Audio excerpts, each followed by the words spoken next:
শেখ হাসিনা এবং তার দল বাংলাদেশ থেকে পলায়ন করেছিল, 2 জন মানুষ কিন্তু নিহত হয়নি।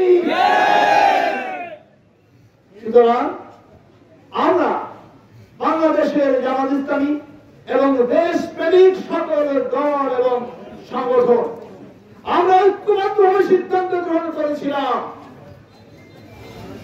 বাংলাদেশের দৃশ্যপট থেকে আওয়ামী দুঃশাসনের পতন হয়েছে, কিন্তু এদেশের জনগণ জাতি ধর্ম নির্বিশেষে সকলে আমাদের কাছে পবিত্র আমানত।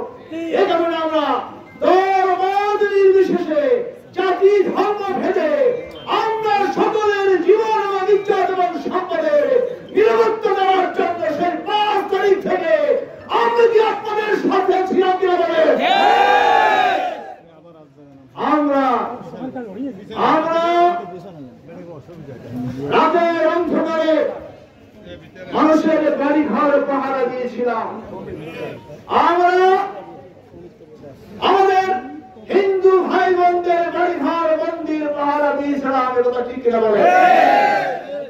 যার ফলশ্রুতিতে মোরেলগঞ্জ সড়ক খোলায় কোন ধরনের অপ্রীতিকর ঘটনা আমরা ঘটতে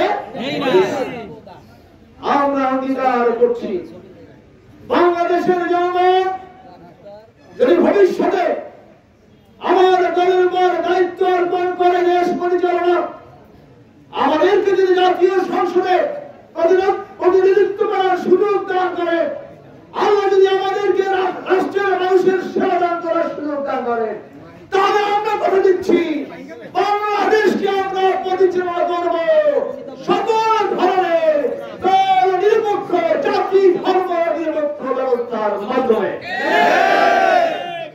আজকের এই দিনে আমরা স্মরণ করছি আমাদের সেই সকল সন্তানদেরকে যারা জীবন দিয়ে আমাদের জন্য কথা বলার অধিকার ফিরিয়ে দিয়েছে, আমাদেরকে মুক্ত করেছে।